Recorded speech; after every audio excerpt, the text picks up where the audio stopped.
Good day, gentlemen. Again, this is Captain Noli. Welcome to our Tactic Talk session 27, June 2025. On my last short tutorial on how to use our CargoWorks Excel program, I demonstrated about the updating of the ship's particular and the hydrostatic table. Okay, so this time I'm going to demonstrate to you about the use of a draft survey program. So let's proceed. Here in the home or menu, we have to click the button of the draft survey, and our example here is number 51. Let's say example is Riga, Latvia, voyage 96, date today, and the cargo is wheat, and the density is 1.020. Assuming the vessel is alongside on the port side and the forward draft is 4.5, midship draft port side is 5.49, and the updraft is 6.50. If you notice, on the starboard side already have same draft on the port side, but still we can bypass that one. In the midship, we can use by parameters, let's say tangent least, assuming we have about half degree on the starboard side listing. Here in the least,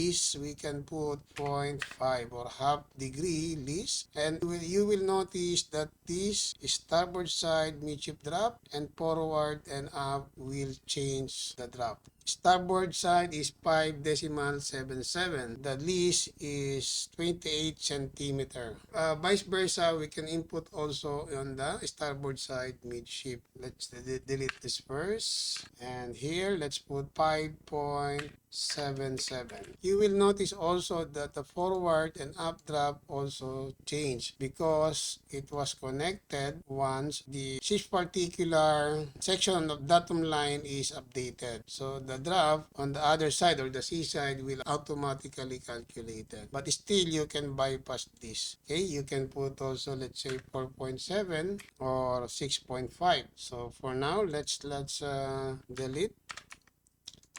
So assuming upright, so that will be the draft, and then you have to update the fuel oil, diesel oil, lubes, ballast, fresh water, and others. So since this is initial, our constant is about 349 or 350. This is initial draft survey. Let's proceed on the, let's say, final. Okay, select final. Let's say same density, or let's say 1.022 the density. Then let's say the drop is 12 meters. Even keel, assuming even keel for calculation purposes only.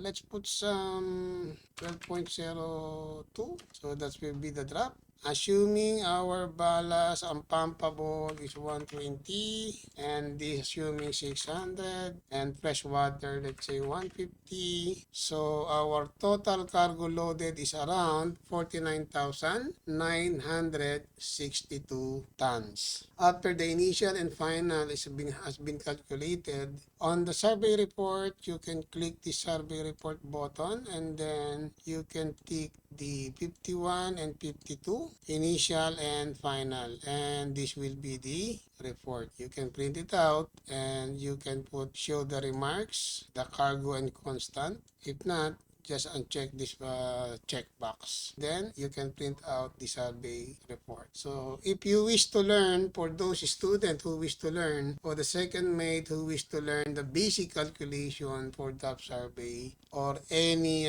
basic calculation for cargo calculation, you can click this button, fourth column, and this is the basic form, and then this is the automatic calculation. I wish this one worksheet, the 100 calculations, would be enough until you finish your contract. Gentlemen, ladies, I hope this video tutorial of mine on how to use the CargoWorks Excel program would be helpful on your daily use and daily calculation. Any suggestion for improvement, please leave your comment down below. If you think this will be helpful to others also, please don't hesitate to share. And also don't hesitate to click the button follow and subscribe. So that's all, gentlemen. See you in my next tutorial. God bless and may your dreams come true. Thank you po and good day.